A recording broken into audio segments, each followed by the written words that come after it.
Hey tubes, Jonathan's wrong here, Truth and Budget. So, I'm just thinking about something that's just really dumb. Probably preaching the choir here, but it bears pointing out. So, when they raised the minimum wage, no one got a raise. I mean, unless you were already making minimum wage. If they brought up minimum wage to basically the rate you were making, you didn't get a raise. You know, no one already making $16 got a raise to $18 when they brought it up to $16. So if you were already making minimum wage and you worked your way up and you earned it, well, you're now making minimum wage. So that's cool. So right off the bat, that's dumb. What's also super dumb is we got a 5% pay increase, you know, if you were already making minimum wage, and our food costs 40% more than it used to. So for a 5% pay increase, you now have to pay 40% more for your food. That's dumb, right? So here's another dumb statistic. You should be making about 3 times your rent. So minimum wage is 16 something bucks.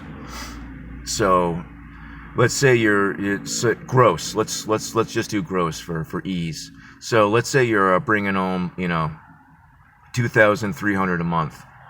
You can't afford more than $700 a month rent. $700-800 is your limit, and that's gross. So realistically, your limit's closer to $600.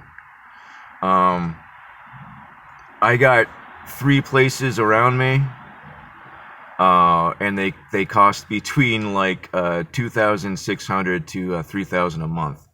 So in order to afford to live in those places, I would have to be making around $9,000 to $10,000 per month, which would it's about $2,000 a week.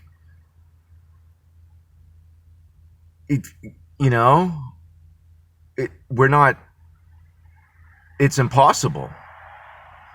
I'm barely getting by.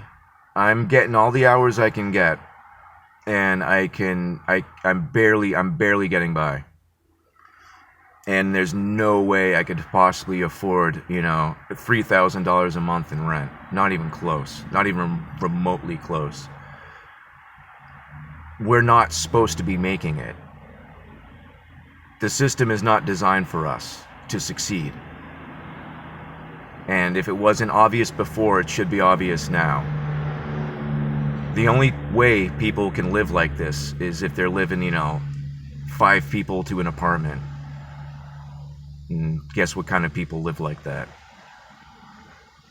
Anyway, have a beautiful day and God bless.